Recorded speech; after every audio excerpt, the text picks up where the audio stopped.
Hello, everyone. I hope you've enjoyed the month that I was away working on my next book, Snowblind. I spent a lot of time recreating a polar world from 100 years ago that has some ties to things happening around us today. The Arctic Circle, once a land far, far away, is now taking center stage in a military and geopolitical competition between global powers. Just to the east lurks Russia. I'll turn that into my editor later this month, and we'll be excited to share it with you in 2027. Even though I was supposed to stay off the grid for this month that I was focusing on the book, I did do a couple of events on the current national crisis. Typically, you put targeted groups in camps after you've shut down journalistic outlets, after I see. So here we're in a reversed setting.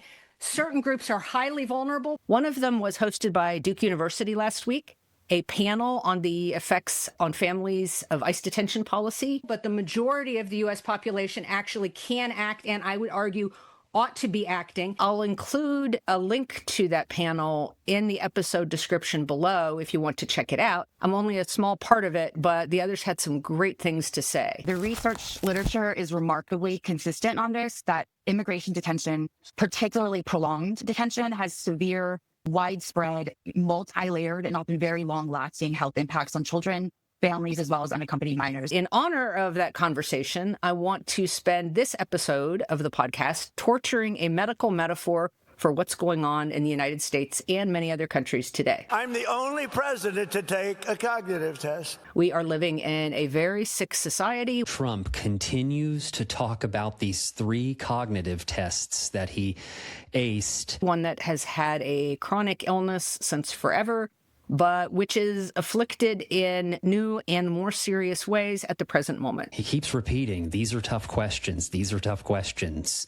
Just wait until you see what these questions are. Those who are thinking that our society might just be one election away from full recovery. I just need you to name the animals in this picture. Just name. Have only to look at major court decisions in the last week and their ramifications to see that our condition is maybe graver than a simple voting cure. What is that? Is a horse? Though, don't get me wrong, voting, of course, is extraordinarily important. I've had patients who have been diagnosed with Alzheimer's, and they can still pass this test. We've just seen the Supreme Court of the United States taking a sledgehammer to the Voting Rights Act. Before the Voting Rights Act, half of Selma, Alabama was black. 2% of black eligible voters in the country were registered. Poll taxes, literacy tests, and organized terror had done the intended work of suppressing the black vote. The Voting Rights Act, signed by President Lyndon Johnson, changed that. And we saw the reaction, too, with the immediate scramble to take advantage of that decision in southern states particularly, that no longer feel themselves hemmed in by the court or law in terms of their ability to racially exclude people, particularly black folks, from any electoral representation. So if Republicans are going to redraw North Carolina, if they're going to redraw Texas, if they're going to redraw and gerrymander every one of their states, then unfortunately we have to provide balance to that until we get to the day where we can all finally agree to put this behind us and pass nonpartisan gerrymandering federally. We also saw the ruling on Mifepristone, seeking to make it illegal to prescribe via telemedicine. Let's go to Molly Megan, Chief Legal Officer and General Counsel at the American College of Obstetricians and Gynecologists. And send in the mail. Mifepristone, the drug at issue in these cases, is one of the safest, most studied medications available. Among other things, Mifepristone is used for medical abortions, which is why it was targeted. It's part of essential reproductive health care, and the confusion wrought by these decisions has really monumental impacts on care in the United States. We also saw the Supreme Court stay that initial ruling, at least for this week. So this means access is restored, at least for now. It comes after the drug's manufacturer, as well as 21 states, asked the court to block that order. Serious court watchers have suggested that this is a move by the conservative justices, both to look reasonable and also to not rile up voters ahead of the upcoming elections. That we are even at this point with a medically sound and well-vetted treatment is a ridiculous imposition of one specific religion on every American. I guess if it's up to the Pope, he thinks it's just fine for Iran to have a nuclear weapon. It too is a sign of the sickness. But you have the wrong person up here, you'll be in World War III. And to mention a third, but just as important item, billionaire Ken Griffin bought the U.S. Constitution, literally. He has purchased a first printing of the U.S. Constitution and now owns the only 2 copies of our core founding document that lie in private hands. Billionaires are literally buying our history and our institutions. Elon Musk could become the world's first trillionaire after Tesla shareholders approve a pay package for Musk worth roughly $1 trillion. Our society is sick. It is diseased. Researchers at Boston University say Doge's cuts to USAID has already led to more than 750,000 deaths in the year since its outreach stopped. Things like voting restrictions and ICE concentration camps. We go to Washington, D.C., where we're joined by Satara Gandahari, Advocacy Director at Detention Watch Network. Are symptoms of the rot and pathways to expand it. ICE fails to hold their contractors accountable. Congress has failed to hold ICE accountable. So it's really just a vicious cycle that continues. And the whole time we have these private corporations profiting off of the pain and suffering of adults and children alike. Today, I'm going to try to address how we tackle a society-wide affliction.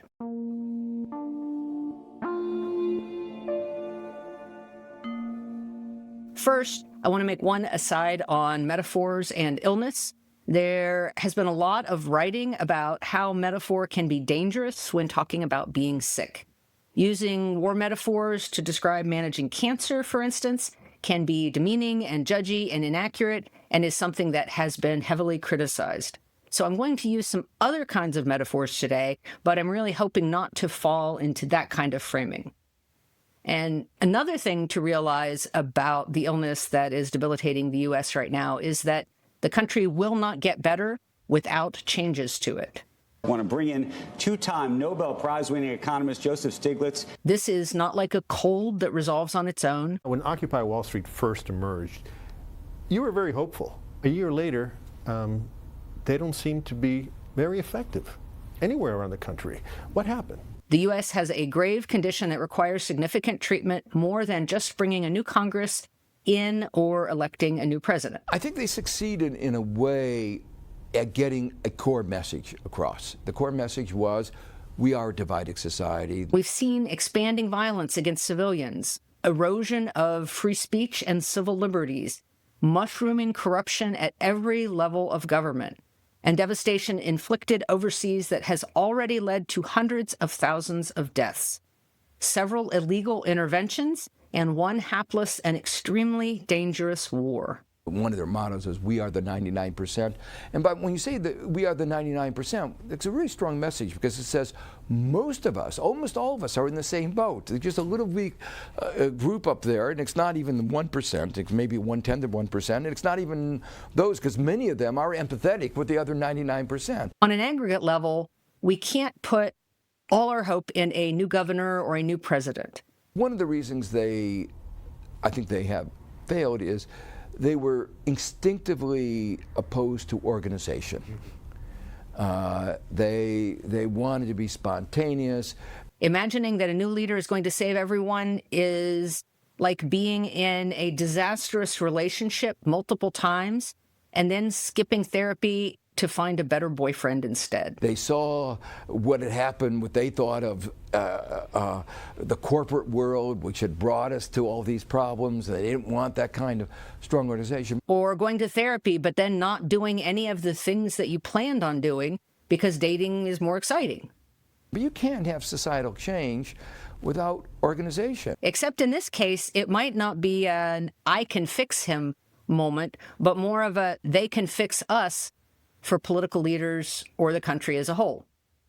Inequality has been at the level that it is now in the United States at 2 previous periods: the Gilded Age, the Roaring '20s. But politicians aren't the actual leaders of change. They follow demands that are made on them, demands by everyday voters, corporations, their peers, their party, and particularly by billionaires. In both of those instances, Americans looked over the brink. They decided they didn't like the direction in which we were going. In both of those instances, we pulled back from the brink. Elected leaders can play a tremendous role by getting out in front and leading on various topics. The Gilded Age was followed by the Progressive Era. I would 100% rather have the ability to elect leaders than to not have that ability. The Roaring 20s was followed by important social legislation in the 30s. But politicians are dependent on the political moment at hand and are rarely the core drivers stopping society's ills. The question today is, as we understand the enormous cost that our society is paying by this high level of inequality, will we once again pull back from the brink?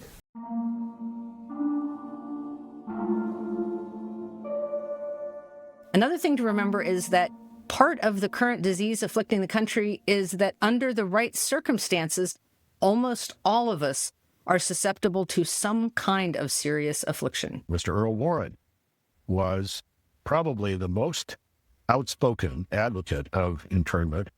1942, of course, was an election year, and Earl Warren had declared himself for governor of California, and that became his platform. If you grew up like I did, then you know that if people are raised in a different community, exposed to different information, anyone might be part of the problem in the U.S. rather than part of the solution. Warren was a member of an organization called the Native Sons of the Golden West. Now, this was a nativist organization which was not only anti-Japanese, it was anti-immigrant. And honestly, depending on what we're doing, you or I might accidentally be part of the problem right now without realizing it. You'll see him deriding the current governor, Culbert Olson, for not being tough enough after the ball was rolling for internment. Or we might have a serious blind spot. Culbert Olson said, well, maybe we should modify that order so that Japanese Americans involved in agriculture can continue to work their fields because that's important to California economy. Warren said, you're being soft on the enemy. Ours just doesn't matter for the future of democracy in this current place and time. He said the fact that Japanese Americans have not committed any crime is confirming and disturbing confirmation evidence that they will commit a crime, which, I mean, wrap your head around that logic. That's not meant to freeze you up from taking action. Earl Warren, of course, became a great Supreme Court justice. But I do try to stop once in a while and ask if what I'm doing is achieving the things that I'm hoping it will. Warren reinvented himself as a champion of civil rights. If a treatment isn't working, it's okay to revisit the care plan or try another intervention. He became a different man on the court. And people speculate one of the reasons he went out of his way to have the Brown versus Board education decision be unanimous was that he was feeling guilty even then about his conduct as an attorney general with aspirations to be governor. And if you find yourself getting angry at your fellow Americans on a regular basis, and seriously, that's probably all of us. I know it's at least me a lot of the time. It may be worth remembering that many of the people who are visibly part of the problem we have today are part and parcel of a secondary condition, not the underlying one. Of course, pneumonia is often a secondary condition too, and it can kill. So I won't minimize the effects of those secondary conditions or the need to triage them in significant ways. But in the end, if there's an underlying illness, you're probably going to have to deal with that too. Another way I often think of public health as offering really important analogies to our national crisis is that there are different stages of it. Welcome to today's discussion, the sixth session of The Breakdown, where Steve Levitsky and I talk about the struggle for democracy in the United States, reflect on historical precedents in the U.S. and abroad, and offer evidence-based reflections on the path forward. My name is Erica Chenoweth. Diagnosis tells you what is happening, what's wrong. Steve's research focuses on democratization and authoritarianism, political parties, and weak and informal institutions, particularly in Latin America. He's co-author with Daniel Ziblatt of How Democracies Die. Prescription is what is the best treatment for you for your condition. It's important for oppositions to not give up just because the other side is abusing power. And buy-in is on an individual level, a community one, or a global one. How do you get people to adopt that treatment? People tend to, they vote for the illiberal because of the price of eggs, and they vote against the illiberal, maybe because of the price of eggs, maybe because of corruption or other failures in power. There's a lot of good diagnosis happening right now, though only a small percentage of the population is hearing it or ready to hear it, or let's be honest, spends as much time thinking about this stuff online as I do and most of the listeners to this podcast do. The extraordinary legal influence of money in politics in the United States is such that so many American voters have been convinced that everybody's on the take, that everybody's corrupt. That gives Trump a free pass. There's even a decent amount of solid prescription happening out there. Street protests are very important in drawing participation and attention to the movement's claims and changing the public conversation, but don't necessarily impose material costs on the opponent or their enablers, whereas non-cooperation does. I see a ton of people from different communities and disciplines talking about the need to take action and how to work on the local and national levels. If this country gets into a real emergency where the government is trying to declare a state of emergency and cancel elections, and there is a need for a really sort of a different level of response than we've had, we're going to have to sort of develop the practices and the know-how to do it. It can sometimes be hard to cut through the din of the blowhards who have some shtick or grift they're working in terms of telling people what to do. The other challenge, in addition to just simply kind of cleaning up the state after an authoritarian episode, is the one you pointed to, which I think is even more difficult, which is actually coming up with an alternative programmatic agenda that appeals to a majority of citizens over time. But I see a lot of good suggestions for how to triage suffering nationwide in the short term and work for structural change in the long term. There's not yet a program or an ideology that can excite people the way that the far right does in the 21st century West. Where I see the biggest gap, if I'm going to run this medical metaphor into the ground, is often the most challenging part of public health.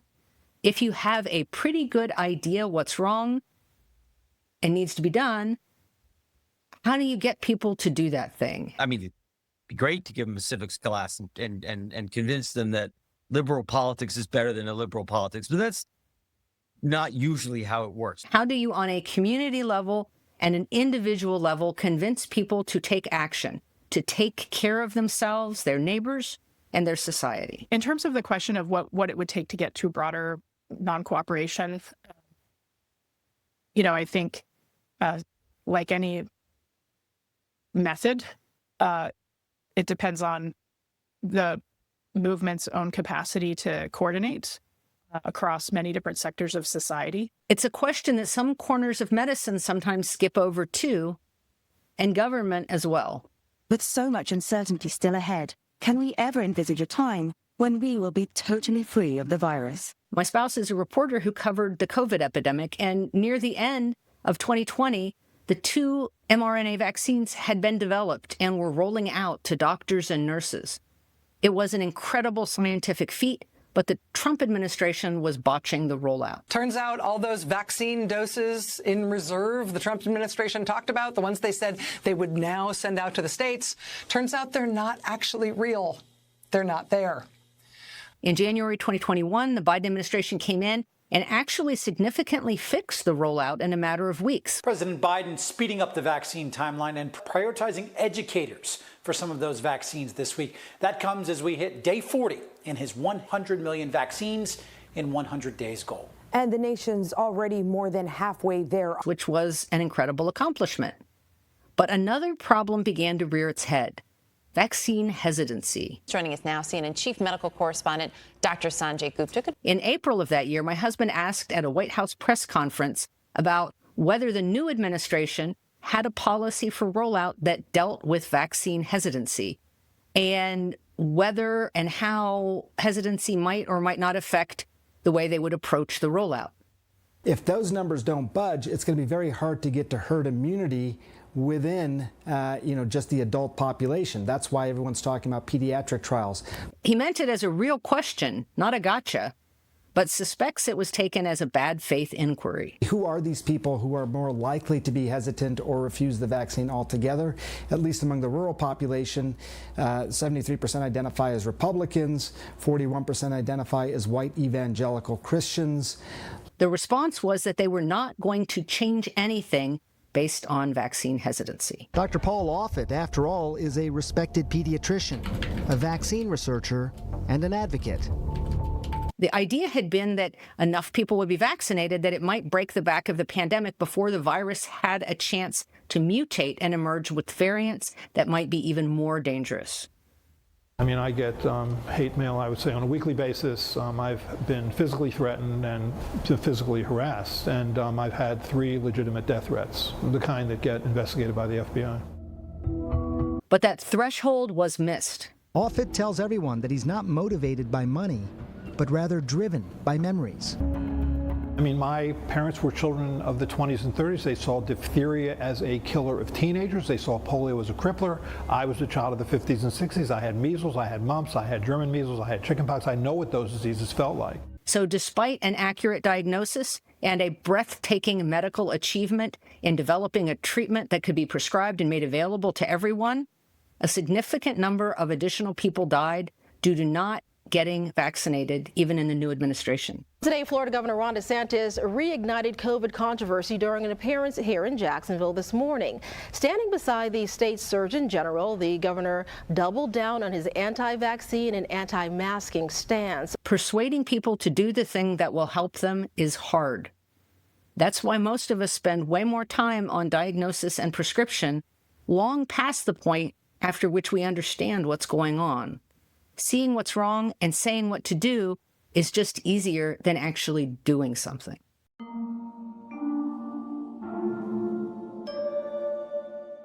In prior episodes, I've likened our current political catastrophe to someone dealing with addiction or a person staying with a partner despite long-term domestic violence. We are awaiting the vice president's arrival. He's just landed in the Hawkeye State a little while ago. People are responsible for their own actions. When you talk to people in this state, at the gas pump or out on their farms, yes, Iran is very much on their minds because the cost of things has gone up since late February when the war began. But they are also vulnerable to bad actors and bad policies, whether it's for biological reasons or financial ones or psychological ones. Take, for example, Aaron Lehman, who's a farmer up in Polk City, about 20, 30 minutes outside of Des Moines. You have to be able to keep those two things in your head. That vulnerability and that agency, both can be true. When this White House says it's the best friend a farmer has ever had, you say... That doesn't say much about my friends, because people are out here hurting. So let me be clear. The path to empathy is not to suggest that people have no agency at all.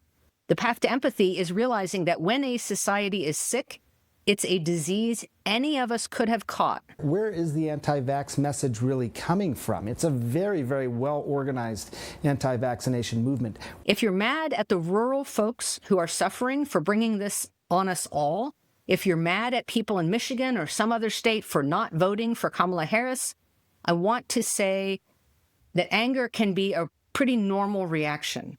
Where is the anti-vax message really coming from? It's a very, very well-organized anti-vaccination movement. But it's worth remembering that all those folks you're mad at are already being punished and will continue to be punished in more painful and greater ways. One of the things that we know is that minorities, and especially the Black population, is much more likely to be hesitant to get the vaccine. So if you want the satisfaction of harm coming to them for their bad decisions, it's already here for most of them. One of the things that we have found surprising is that we're finding that there are some healthcare workers who really know the science about it, know science, are hesitant to get it. You would be getting that wish. I think that a large part of that is the information or misinformation that's out there. And to be clear, if there are people you need to shut out of your life, I'm not arguing against that. But in the larger sense, if you're out there working for bigger change, there should be some group of people who aren't already on board with what you're doing that you're hoping to bring along. One, I think real concern about the overwhelmingly successful No Kings protest is there, a lot of gray-haired people like me. The young people have not been particularly well represented in these protests. And so I'm not advocating for false empathy either. You can legitimately be mad at people for a variety of reasons, for being suckers, for being naive, for being hateful. You don't have to pretend Trump voters, for instance, were all motivated by nothing more than economic anxiety. A correct diagnosis and prescription actually treats people with agency and respect. But to bring about change, that public health buy-in part of healthcare, you have to understand where these folks are at and invite them somewhere better. More than 2 million people have watched this viral clip of a Marblehead man challenging the town's planning board during this week's meeting. Because it seems like we're doing nothing. This is the Tedesco Country Club, and as of this week, it's been rezoned for multifamily housing. The only problem? It's not going to become that. You don't have to coddle racist voters by indulging their bigotry in order to figure out what might motivate them to make better choices. So, but like when we're preserving like the character of Marblehead, it's like it's a bad. We're selfish. We're doing a bad thing. Like we're not doing any housing. Is that a question? Yeah, kind of. Like, are we kind of being pricks? And let me be clear that empathy doesn't mean you have to spend all your time coddling people who are harming themselves or others. That's not a good public health intervention either. Like, are we trying to do nothing? Because it seems like we're doing nothing. We can't make the future of the country dependent on hardcore Trump voters any more than you should center your life on someone who's addicted and stop living your own life. I'm not an expert on this. I didn't even know it was a golf course. Build the life or the country that you want to have and make room for those who are willing to come along.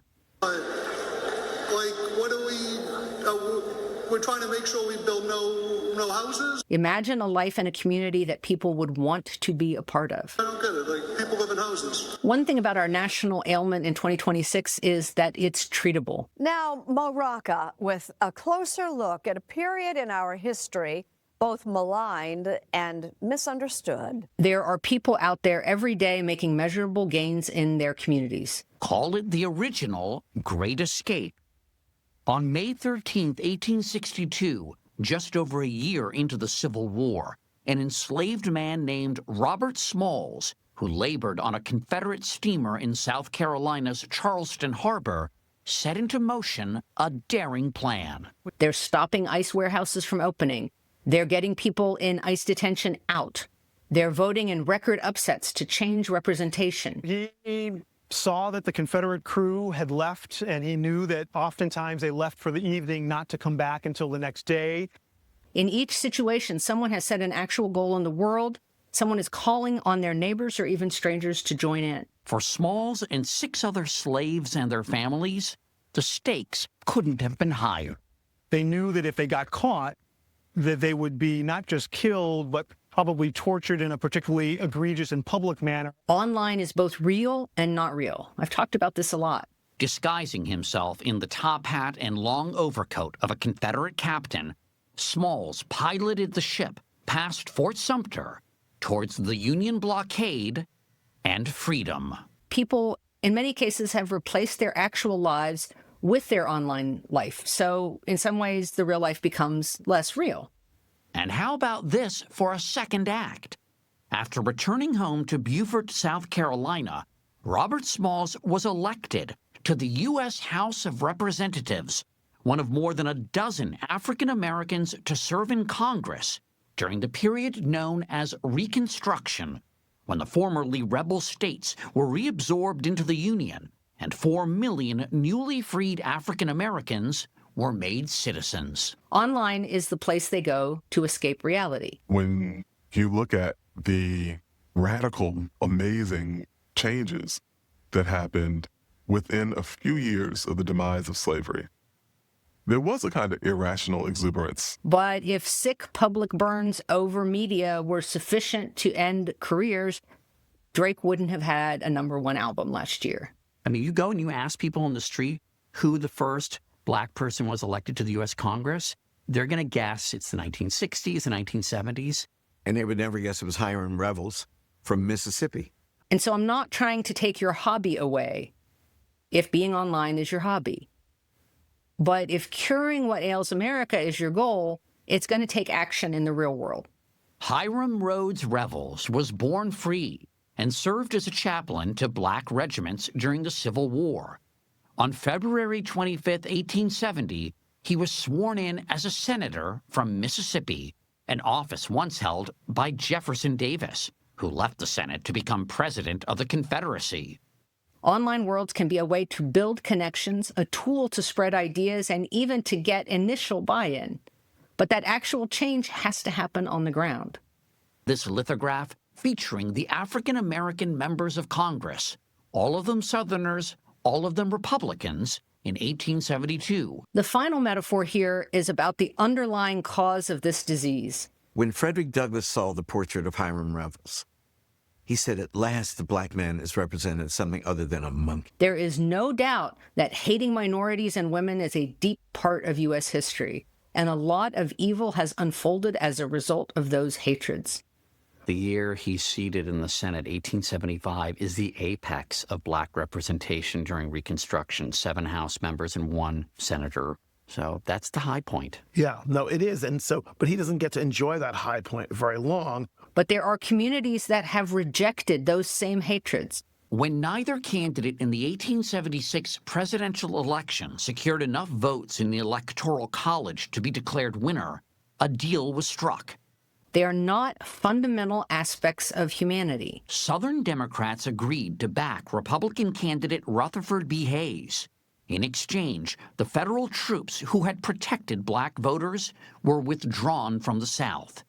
Black voting rights were gradually stripped away, and black representation in Congress faded. These are weaknesses to which a lot of humans are vulnerable. These flaws in society that have to be cultivated and nourished in order to thrive are like a cancer. Just as a cancer cell can reproduce, hate can too. For most of the 20th century, Reconstruction was portrayed as a failure. The dealer in this addiction metaphor is the extremely rich people who are corrupting society. They actively use their power to keep the country sick and to foment discord. Every vulnerability is exploited. Columbia University historian Eric Foner estimates that about 2,000 African Americans held some kind of public office during Reconstruction. You can hold individuals to account for the harm they do while understanding that bigger forces are in play. This is how the South Carolina state legislature was depicted in D.W. Griffith's 1915 The Birth of a Nation. And from Mifepristone to voter turnout, and yes, even to owning the Constitution. They were no different than other congressmen. They weren't all great geniuses, and they weren't rabble like you saw in Birth of a Nation. It is income inequality that gives billionaires the ability to target our society's vulnerabilities and use them to their own ends. I think the black congressmen are worth studying, not only in their own right, but as symbols of a very big effort in our history to make this an interracial democracy. This is currently playing out in billionaire-owned news, media that is cosseting Trump, in fossil fuel companies that are reneging on climate change commitments, in universities pressured by big donors and the administration to walk away from the freedom of speech and commitment to real education, and in countless other ways. There are so many bad actors right now, but most of them are your obnoxious aunt at holiday dinners in comparison to the control that billionaires are exerting in the U.S. today. Without reducing and controlling the power of the super rich, we will never be able to cure the underlying disease afflicting the United States. Next week, I'll return to my usual roundups at the end of each episode of things you can do to take action. But for today, I'll say that to the degree that you are able, recognize that diagnosing what's wrong and prescribing an effective remedy by themselves are insufficient. A worthy coach doesn't remind players of how they screwed up the last time they got in the game in a playoff. And they don't say, you better not ruin it for everyone again. A supportive friend doesn't remind somebody who's leaving a domestic abuser that they already tried that 4 times and will probably just go back again, so why bother? The key is to bring people along, by showing what's at stake, working toward it, and inviting others to join in. Trump is doing most of the work for us in the country right now by showing just how dangerous he is. And people are beginning to realize it. Let's take advantage of the moment. And that's it. Thanks for listening to Next Comes What. Please share this with one person who's looking for ways to survive this mess. To support this podcast, please become a paid subscriber at AndreaPitzer.com and consider giving Next Comes What a 5-star review where you get your podcasts.